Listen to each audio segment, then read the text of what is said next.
Hello students, welcome to law excellence IAS academy. రీసెంట్గా Sam Pitroda ఎవరు ఈయన? ఇంతకుముందు రాజీవ్ గాంధీకి టెక్నికల్ అడ్వైజర్గా పనిచేసినటువంటి వ్యక్తి. అంతేకాదు ఇండియన్ టెలికమ్యూనికేషన్ ఇంజనీర్ మరియు ఆంట్రప్రెన్యూర్ కూడా.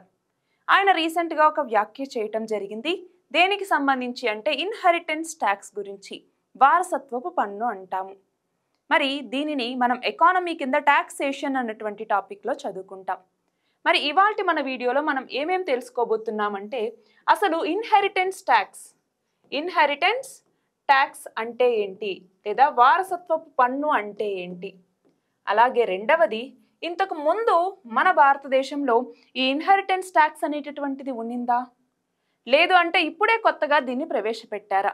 సో దీని స్టేటస్ అన్నటువంటిది ఇంతకు ముందు ఎలా ఉండేది అన్నటువంటిది చూద్దాం. అలాగే మూడవది, అసలు ఇన్హెరిటెన్స్ ట్యాక్స్ని తీసుకురావాల్సినటువంటి అవసరం ఏంటి, సో దీని యొక్క నీడ్ ఏంటి అన్నటువంటిది చూద్దాం.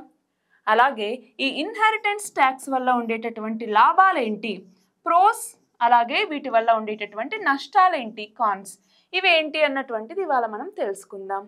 సో ఫస్ట్ ఆఫ్ ఆల్ మనం చూస్తే మన ఇండియాలో టాక్సేషన్ సిస్టమ్ అన్నటువంటిది మేజర్గా 2 ట్యాక్స్లని కలిగి ఉంది.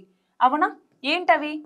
టాక్సేషన్ సిస్టమ్స్లోకి వచ్చేసరికి ఒకటి డైరెక్ట్ ట్యాక్స్ అన్నటువంటిది, రెండవది వచ్చేసరికి ఇండైరెక్ట్ ట్యాక్స్ అన్నటువంటిది. For example GST.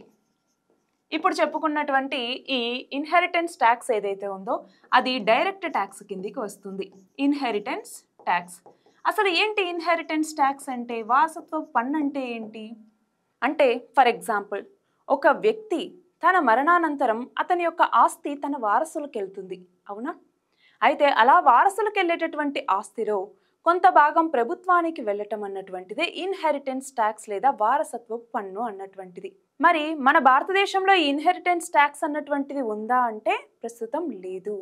ఇక్కడ ఒకటి గమనించాలండి, రిచ్ పీపుల్ ఎవరైతే ఉంటారో వాళ్ళ యొక్క వెల్త్ అన్నటువంటిది కింద కామన్ పీపుల్కి కూడా అందేలాగా చెప్పేటటువంటి థియరీ మనకి ట్రికిల్ డౌన్ థియరీ అనేసి మనం పిలుస్తూ ఉంటాం. అంటే ఏంటి? ఫర్ ఎగ్జాంపుల్ రిచ్ పీపుల్ ఉన్నారు, వాళ్ళు ఇన్వెస్ట్ చేస్తే ఏమవుతుంది, ఇన్వెస్ట్ చేయటం ద్వారా పెట్టుబడులు అనేవి వస్తాయి. పెట్టుబడులు రావటం ద్వారా ఎంప్లాయ్మెంట్ అన్నటువంటిది క్రియేట్ అవుతుంది. ఎంప్లాయ్మెంట్ క్రియేట్ అవ్వటం ద్వారా ఏమవుతుంది, సాలరీస్ అన్నటువంటివి వస్తాయి. సో వాళ్ళు కన్జంప్షన్ అన్నటువంటిది ఎక్కువ చేస్తారు. కన్జంప్షన్ చేస్తున్నారంటే ఆ వస్తువు ఉత్పత్తి అనేది పెరుగుతుంది, అంటే వాటి యొక్క డిమాండ్ అనేది పెరుగుతుంది, దానికి మళ్ళీ ప్రొడక్షన్ అనేది పెరుగుతుంది, దాంతో ఎక్కువ ఎంప్లాయ్మెంట్ అనేది జరుగుతుంది. దాంతో తక్కువ స్కిల్ ఉన్నటువంటి వాళ్ళకి కూడా మంచి సాలరీస్ లభించేటటువంటి అవకాశం ఉంది. దాని ద్వారా ఎక్కువ ట్యాక్స్లు అనేవి జనరేట్ అవుతాయి. సో గవర్నమెంట్కి కూడా ఎక్కువ ఆదాయం అన్నటువంటిది వస్తుంది. సో ఒక వెల్తీ పీపుల్కి మనం ట్యాక్స్ బెనిఫిట్స్ ఇలాంటివి ఇవ్వటం ద్వారా ఎక్కువ పెట్టుబడుల్ని ఆకర్షించి కామన్ పీపుల్, ఆర్డినరీ పీపుల్కి కూడా దాని బెనిఫిట్ని అందజేసేలాగా చూడటమే ట్రికిల్ డౌన్ థియరీ అన్నటువంటిది. సో ఒక్కసారి ఇక్కడ చూస్తే మీకు అర్థమవుతుంది ట్రికిల్ డౌన్ థియరీ అన్నటువంటిది ఎలా ఉంటుంది అంటే, ఇదిగో రిచ్ పీపుల్ ఎవరైతే ఉంటారో వాళ్ళకి ఎక్కువ వెల్త్ అన్నటువంటిది ఇస్తాం. ఎలాగా? ట్యాక్స్ బెనిఫిట్స్ ఇవ్వటం, ఇన్సెంటివ్స్ ఇవ్వటం, ఇలాంటివి ఇవ్వటం ద్వారా ఏమవుతుంది, ఈ ఇన్వెస్ట్మెంట్ చేస్తారు, దాని ద్వారా జాబ్స్ అనేవి క్రియేట్ అవుతాయి. దాంతో తక్కువ స్కిల్డ్ వర్కర్స్కి కూడా సాలరీస్ అన్నటువంటివి ఎక్కువగా అందుతాయి. అంతేకాకుండా వాళ్ళు స్పెండ్ అనేటటువంటిది ఎక్కువ చేస్తారు కాబట్టి డిమాండ్ పెరుగుతుంది. గవర్నమెంట్కి ఏమో ట్యాక్స్ రెవెన్యూ అన్నటువంటిది పెరుగుతుంది. దాంతో మల్టిప్లయర్ ఎఫెక్ట్ అన్నటువంటిది ఉంటుంది అనేసి. బట్ ఇది జరగకపోతే చేయాల్సింది ఏంటి అంటే ఈ యొక్క ఇన్హెరిటెన్స్ ట్యాక్స్ అన్నటువంటిది. సో ఇన్హెరిటెన్స్ ట్యాక్స్ అన్నటువంటిది ఎందుకు కావాలి అన్నటువంటిది ఇప్పుడు మన ముందున్నటువంటి క్వశ్చన్. దీనికోసం ఆక్స్ఫామ్ ఒక రిపోర్ట్ ఇచ్చింది. ఏమని? ఇన్ఈక్వాలిటీ రిపోర్ట్ అనేసి. ఈ ఇన్ఈక్వాలిటీ రిపోర్ట్ అన్నటువంటిది ఏం చెప్తోంది అంటే, ఇక్కడ చూడండి, మనకి బ్రాంట్ లైన్ అన్నటువంటిది ఉంటుంది.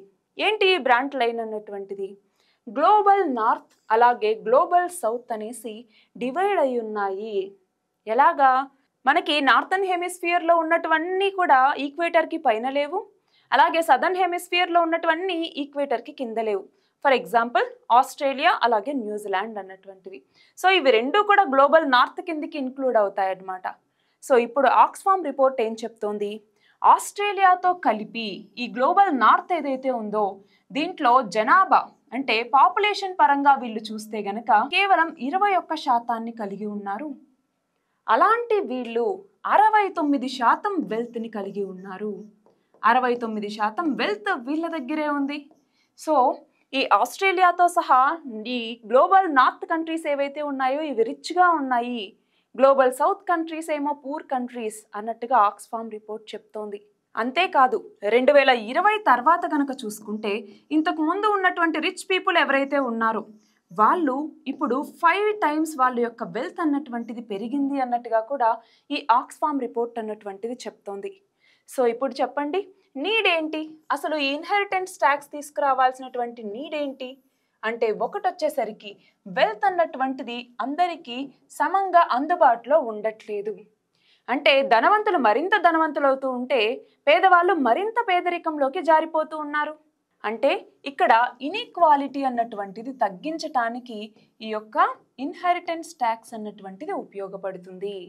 రెండవది వచ్చేసరికి ఇప్పుడు ఏమవుతుంది, ఫర్ ఎగ్జాంపుల్ నేను 1000 కోట్లు ఉన్నటువంటి కుటుంబంలో పుట్టాను. సో ఆ 1000 కోట్లని నేను ఖర్చు పెట్టుకోవచ్చు, ఇష్టం వచ్చిన పర్పస్కి వాడుకోవచ్చు. దానివల్ల మెరిటోక్రసీ అన్నటువంటిది ఉండట్లేదు, మెరిట్ బేస్డ్గా మనకి ఆ రిజల్ట్స్ అన్నటువంటివి రావట్లేదు. సో ఒక మెరిటోక్రసీ సొసైటీని తీసుకురావాలి అంటే ఈ ఇన్హెరిటెన్స్ ట్యాక్స్ అన్నటువంటిది ఉపయోగపడుతుంది కొంతవరకు. అంతేకాదు ఇప్పుడు ఈ ఇన్హెరిటెన్స్ ట్యాక్స్ అన్నటువంటిది ప్రభుత్వం తీసుకుంది అనుకోండి, అప్పుడు ప్రభుత్వం దగ్గర ఎక్కువ ట్యాక్స్ మనీ అన్నటువంటిది ఉంటుంది. సో దాన్ని పబ్లిక్ ఎక్స్పెండిచర్ కోసం ఉపయోగిస్తుంది గవర్నమెంట్, అంతేనా? సో పబ్లిక్ ఎక్స్పెండిచర్ని పెంచుకోవటానికి కూడా ఈ ఇన్హెరిటెన్స్ ట్యాక్స్ అన్నటువంటిది ఉపయోగపడుతుంది. అంతేకాదు ఇప్పుడు మనము ఇందాక చెప్పుకున్నట్టుగా ట్యాక్సెస్లో డైరెక్ట్ ట్యాక్స్, ఇండైరెక్ట్ ట్యాక్స్ అనేది చెప్పుకున్నామా?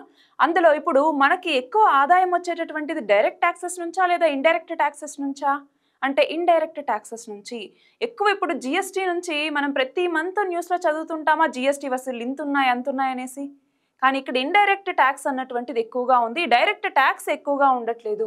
సో మనకి డైరెక్ట్ ట్యాక్స్ ఏదైతే ఉంటుందో ఈ డైరెక్ట్ ట్యాక్స్ యొక్క వసూళ్లు పెరగటానికి కూడా ఈ యొక్క వారసత్వపు పన్ను అన్నటువంటిది ఉపయోగపడుతుంది. సో ఇవన్నీ దీనికి ఉన్నటువంటి బెనిఫిట్స్. మనం ఇందాకేమనుకున్నాము, ఈ ఇన్హెరిటెన్స్ ట్యాక్స్ అన్నటువంటిది ఇప్పుడు వచ్చినటువంటి కాన్సెప్టా, ఇంతకుముందు లేదా అంటే ఉన్నింది. ఇంతకుముందు ఎస్టేట్ ట్యాక్స్ అన్నటువంటి నేమ్తో ఈ యొక్క ట్యాక్స్ అనేది ఉన్నింది. 1953లో దీన్ని ఇంట్రొడ్యూస్ చేశారనమాట. అప్పటి నుంచి ఎస్టేట్ ట్యాక్స్ అనేటటువంటిది ఉన్నింది. అయితే దీన్ని 1985లో అప్పటి ప్రైమ్ మినిస్టర్ అయినటువంటి రాజీవ్ గాంధీ దీనిని అబాలిష్ చేశారనమాట. దాని తర్వాత కూడా సేమ్ ఇలాంటి రూపంలోనే మనకి వెల్త్ ట్యాక్స్ అనేసి అలాగే గిఫ్ట్ ట్యాక్స్ ఇవి కూడా ఉండేవి. అయితే ఈ గిఫ్ట్ ట్యాక్స్నేమో 1998లోనే అబాలిష్ చేసేశారు. వెల్త్ ట్యాక్స్ వచ్చేసరికి 2015లో మోదీ గవర్నమెంట్ వచ్చిన తర్వాత దీన్ని కూడా అబాలిష్ చేశారు. సో ఇప్పుడు ఇన్హెరిటెన్స్కి సంబంధించి మన దేశంలో ఎలాంటి ట్యాక్స్ని కూడా విధించట్లేదు.